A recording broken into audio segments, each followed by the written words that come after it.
Assalamualaikum warahmatullahi wabarakatuh. Nama saya Noviani. Saya dari Fakultas Ekonomi, Prodi Akuntansi, semester 2 Universitas Muhammadiyah Cirebon. Di sini saya akan memaparkan materi kewirausahaan Islami. Di antaranya ada 5 poin, yaitu yang pertama, konsep dan definisi kewirausahaan Islami. Yang kedua, karakteristik entrepreneur Islami. Yang ketiga, prinsip dan etika bisnis syariah. Yang keempat, hadis Ibnu Daud dan Ibnu Majah tentang etika memberdayakan kisah seorang kaum Ansor yang meminta-minta kepada Rasulullah. Dan yang kelima, alasan ingin menjadi seorang entrepreneur dan rencana ke depan. Oke, yang pertama, pengertian definisi kewirausahaan Islami. Kewirausahaan Islami sendiri itu adalah suatu proses dalam melakukan atau menciptakan sesuatu yang baru dengan cara kreatif dan inovasi. Sedangkan kewirausahaan Islami adalah suatu kegiatan atau proses dalam melakukan atau menciptakan sesuatu yang baru dengan kreativitas dan inovasi sesuai dengan pedoman dan prinsip-prinsip Islami, yaitu sesuai dengan Al-Quran dan Al-Hadis. Beberapa karakteristik entrepreneur Islami, yaitu yang pertama, takwa sebagai kerangka kerja. Maksudnya itu seorang wirausaha harus berperilaku takwa terhadap Allah SWT, yaitu dengan menjalankan segala perintahnya dan menjauhi segala larangannya. Dalam budaya Islam ada istilah fatalisme. Hasil itu tidak di bawah kendali manusia, melainkan di bawah kehendak Allah SWT. Yang kedua, halal merupakan prioritas utama. Seorang wirausaha Islami harus memprioritaskan yang halal dan baik, yang dapat diterima agama. Yang ketiga, tidak berlebihan dan tidak menyia-nyiakan atau mubazir. Sudah jelas ya, karena tindakan mubazir atau boros itu merupakan sesuatu hal yang tidak baik dan merupakan sifat dari setan. Yang keempat, menyembah kepada Allah adalah prioritas utama.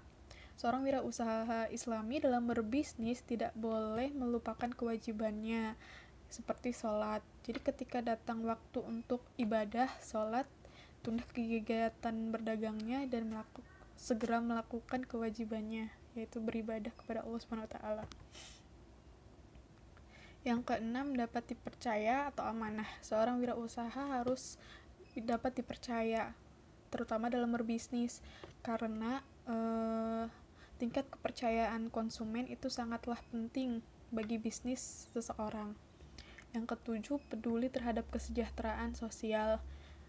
Sistem kesejahteraan sosial dalam Islam yaitu bagaimana kita bisa berbagi kepada sesama dengan cara menyalurkan zakat, sedekah, infak kepada anak yatim, fakir miskin, dan sebagainya. Yang kedelapan, harus berpengetahuan luas. Dan yang kesembilan, peduli terhadap masyarakat dan lingkungan. Sebagai seorang pengusaha, hendaknya kita harus peduli terhadap lingkungan sekitar demi keamanan, kelancaran, dan juga untuk menjalin silaturahmi kepada masyarakat sekitar. Kita lanjut ke poin yang ketiga, yaitu prinsip dan etika bisnis syariah. Prinsip. Apa itu prinsip? Prinsip adalah suatu hal yang bersifat kebenaran yang universal, yang mendasar untuk cara berpikir dan bertindak. Sedangkan prinsip dalam bisnis Islam berarti suatu hal yang bersifat kebenaran yang universal yang mendasar untuk cara berpikir dan bertindak dalam bisnis sesuai kaidah Islam yang terkandung dalam Al-Quran dan Al-Hadis. Prinsip bisnis dalam Islam yaitu ada dua, yaitu prinsip umum dan prinsip khusus. Prinsip umum terdiri dari 6 bagian. Yang pertama, prinsip ilahiyah atau lebih dikenal dengan prinsip tauhid. Prinsip ilahiyah yaitu prinsip bisnis yang dalam kegiatan dan pengelolaan bisnisnya berdasarkan pada nilai-nilai ketuhanan. Nilai ketuhanan ini sangat melekat pada seorang wirausaha muslim dalam berbisnis, yaitu bukan hanya mencari keuntungan, tapi juga mencari ridho Allah Subhanahu wa Ta'ala. Yang kedua, prinsip nabawi atau prinsip kenabian, yaitu prinsip yang menyandarkan pada nilai-nilai kenabian dengan menerapkan sifat-sifat kenabian dalam berbisnis, yaitu seperti sifat sidik, amanah, fatonah, dan tabligh. Yang ketiga, prinsip adiliyah atau prinsip keadilan, yaitu prinsip yang menyandarkan pada nilai-nilai keadilan pada prinsip bisnisnya. Dalam bisnis itu bagaimana kita berlaku adil kepada setiap orang tanpa pandang bulu, ras, agama, ataupun bangsa. Bersikap adil dalam memperlakukan semua karyawannya. Yang keempat, prinsip ruhiyah atau prinsip kebebasan. Prinsip ruhiyah ini merupakan prinsip manajemen bisnis yang menyandarkan pada kebebasan sebagai pemandunya. Bebas di sini bebas melakukan sesuatu dalam berbisnis selama tidak ada dalil yang melarangnya. Yang kelima, prinsip musawah atau kesetaraan. Prinsip musawah yaitu prinsip-prinsip yang menyandarkan pada nilai kesetaraan sebagai pemandu dalam bisnisnya. Dalam bisnis meletakkan karyawan itu sebagai mitra, bukan bawahan. Islam sangat menjunjung tinggi prinsip kesetaraan, yaitu tidak menekan dan menindas bawahan. Yang keenam, prinsip ta'awun atau tolong-menolong. Prinsip ta'awun yaitu prinsip yang menyandarkan pada nilai-nilai kerjasama atau tolong-menolong sebagai pemandunya. Prinsip ini menghendaki pelaku bisnis saling tolong-menolong dalam kebaikan, ketakwaan. Meskipun dalam bisnis itu merupakan sebuah kompetisi, namun bukan berarti kita saling menjatuhkan, tapi kita harus saling membantu untuk saling membesarkan bisnis. Yang kedua ada prinsip khusus. Prinsip khusus tersendiri terdiri dari 7 bagian, yaitu yang pertama prinsip tabadulul manafi, yaitu kepemilikan bersifat absolut mutlak hanya milik Allah SWT. Bagaimana yang ada di langit dan di bumi hakikatnya adalah hanya milik Allah semata. Yang kedua, prinsip pemerataan atau distributif, yaitu prinsip di mana wilayah bisnis tidak dimonopoli atau dikuasai hanya oleh golongan tertentu saja. Yang ketiga, prinsip antaradin atau saling ridho. Dalam berbisnis, kerelaan ini sangat penting. Gitu. Kerelaan ini dalam akad bisnis harus saling rela atau ridho, artinya penjual rela memberikan barang dagangannya dan pembeli rela mengeluarkan hartanya untuk ditukarkan atau istilahnya barter. Terus selanjutnya yang keempat, prinsip adamul malgadir. Malgadir di sini singkatan dari masyir, gharar, iktikar atau iktinas, zalim, dan riba.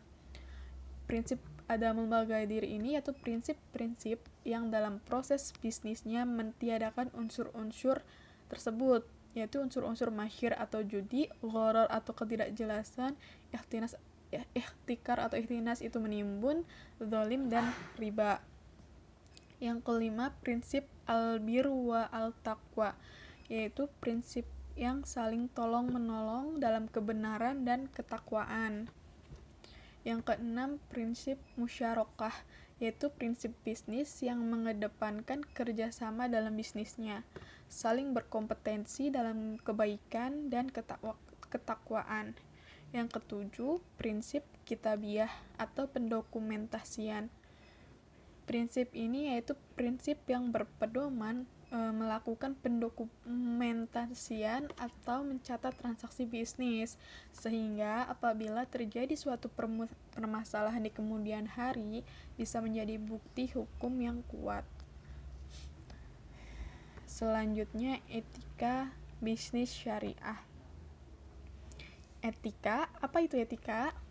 Etika merupakan sikap, perilaku, adab, atau akhlak yang merupakan ilmu pengetahuan tentang asas-asas moral. Etika bisnis merupakan sekumpulan ilmu pengetahuan tentang asas-asas moral dalam berbisnis. Berikut beberapa sifat etika. Di antaranya yang pertama, etika bersifat memberdayakan, yaitu bagaimana dalam ekonomi hendaknya kita saling membantu pihak yang lemah atau du'afa, yaitu dengan cara berbagi seperti mengeluarkan zakat, hibah, maupun sedekah. Yang kedua, etika pembayaran upah. Dalam Islam terdapat sebuah hadis, yaitu berikan kepada seorang pekerja upahnya sebelum keringatnya kering. Hadis riwayat Ibnu Majah. Maksud hadis ini adalah seorang pengusaha hendaknya bersegera menunaikan hak karyawan setelah selesainya pekerjaan. Begitu juga bisa dimaksud jika telah ada kesepakatan pemberian gaji setiap bulan sesuai kontrak kerja yang telah disepakati. Yang ketiga, etika dalam jual beli dan utang. Dalam jual beli dan berhutang, hendaknya kita memperhatikan etika 3 poin penting, yaitu memudah-mudahkan dalam berhutang, bersikap lemah lembut dan sopan, serta menjaga kehormatan saudara yang berhutang. Yang keempat, etika dalam pemasaran. Dalam melakukan pemasaran, hendaknya kita menghindari 10 hal ini. Yang pertama yaitu khianah. Khianah yaitu pemasaran dengan cara memberikan penjelasan yang tidak sesuai dengan keadaan mengenai harga modal yang sebenarnya. Yang kedua, taghrir. Taghrir yaitu pemasaran dengan cara membujuk dan berkata bohong untuk menarik minat dan simpati pelanggan. Yang ketiga, tadlis, yaitu menjual atau memasarkan produk dengan menyembunyikan kecacatan produk tersebut. Yang keempat, tadlis fi al-bai al-mu'arobah, yaitu pihak penjual melakukan kebohongan terkait akad harga perolehan barang yang dijual kepada pembeli. Yang kelima, GCC, yaitu memaparkan keistimewaan produk tetapi menyembunyikan kecacatan produk tersebut.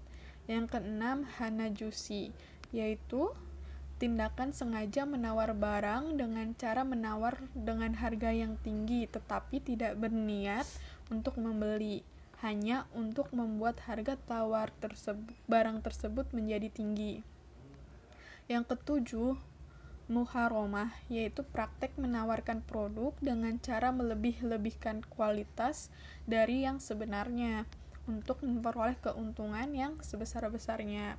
Yang kedelapan, euro, yaitu suatu promosi dengan janji memberikan suatu keuntungan yang berlebihan yang menjadi daya tarik sehingga menjadikan seseorang lalai dengan kewajibannya. Yang kesembilan, talbis, yaitu menyembunyikan kecacatan produk dengan cara menampakkan kelebihan-kelebihannya. Dan yang kesepuluh, khitman, yaitu tindakan dengan sengaja menyembunyikan informasi tentang kekurangan produk atau objek akad yang semestinya harus diketahui oleh pihak lain dalam akad tersebut. Dan materi selanjutnya yaitu hadis Ibnu Daud dan Ibnu Majah tentang etika memberdayakan, kisah seorang kaum Ansor yang meminta-minta kepada Rasulullah.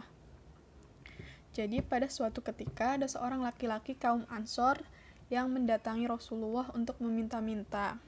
Rasulullah tidak membentak atau menyuruhnya pergi. Tetapi Rasulullah pun tidak langsung memberikan uang kepada kaum Ansor tersebut. Kemudian Rasulullah bertanya kepadanya tentang apa yang dimilikinya. Laki-laki dari kaum Ansor tersebut menjawab bahwa di rumahnya hanya ada sehelai kain kasar untuk selimut dan sebuah gelas untuk minum. Rasulullah menyuruh laki-laki dari Ansor itu untuk mengambil 2 benda yang dimilikinya itu. Rasulullah lantas melelang 2 benda itu. Salah seorang sahabat bersedia membayar 1 dirham. Tidak puas dengan itu, Rasulullah menawarkan kembali kain dan gelas tersebut. Lalu harta laki-laki Ansor itu laku 2 dirham.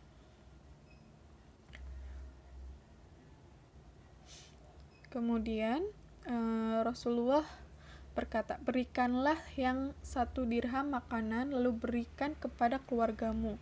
Lalu belikanlah 1 dirham yang lain sebuah kapak, lalu bawakan kepadaku. Perintah Rasulullah sambil menyerahkan 2 dirham kepada laki-laki peminta dari Ansor itu. Nah, beberapa hari kemudian, laki-laki Ansor itu datang kepada Rasulullah dengan membawa kapak. Lalu Rasulullah mengikatkan sebatang kayu pada kapak tersebut, maka jadilah ia kapak utuh. Lalu Ansor itu diperintah Rasulullah untuk mencari kayu bakar dengan kapak itu lalu menjualnya. Pergilah, carilah kayu bakar dan jualah, dan aku tidak ingin melihatmu selama 15 hari, kata Rasulullah. Laki-laki dari Ansor itu menuruti semua perintah Rasulullah. Ia pergi mencari kayu bakar dan menjualnya kepada masyarakat yang membutuhkan. Setelah 15 hari berlalu, ia baru menemui Rasulullah dengan membawa uang 10 dirham dan dari hasil penjualan kayu bakar. Uang tersebut digunakan untuk membeli pakaian, makanan, dan kebutuhan lainnya. Ini lebih baik untukmu daripada engkau datang meminta-minta, kata Rasulullah. Demikianlah cara Rasulullah menghadapi seorang pengemis. Beliau tidak mengusirnya secara langsung, juga tidak memberinya secara langsung, tetapi Rasulullah mendorong dan memotivasi agar pengemis itu menggunakan kemampuan dan keterampilannya untuk bekerja secara halal sehingga ia tidak meminta-minta lagi. Yang selanjutnya, yang kelima, alasan ingin menjadi seorang entrepreneur dan rencana ke depan. Alasan ingin menjadi seorang entrepreneur sudah pasti yang pertama karena ingin memiliki sumber penghasilan yang lebih besar. Dan yang kedua, bisa membuka lapangan pekerjaan untuk orang lain dan bisa memiliki kebebasan dalam bekerja. Karena ketika kita menjadi pengusaha, kita pemiliknya. Untuk rencana ke depan, saya ingin memiliki sebuah bisnis fashion muslim. Kenapa? Karena fashion di zaman ini sudah bukan lagi kebutuhan hanya untuk menutup aurat atau melindungi tubuh, tetapi sudah menjadi lifestyle seseorang, sehingga akan selalu dibutuhkan. Yang penting kita bisa mengikuti tren atau yang viral pada saat ini. Oke, sekian saja yang dapat saya sampaikan. Kurang lebihnya saya mohon maaf. Wassalamualaikum warahmatullahi wabarakatuh.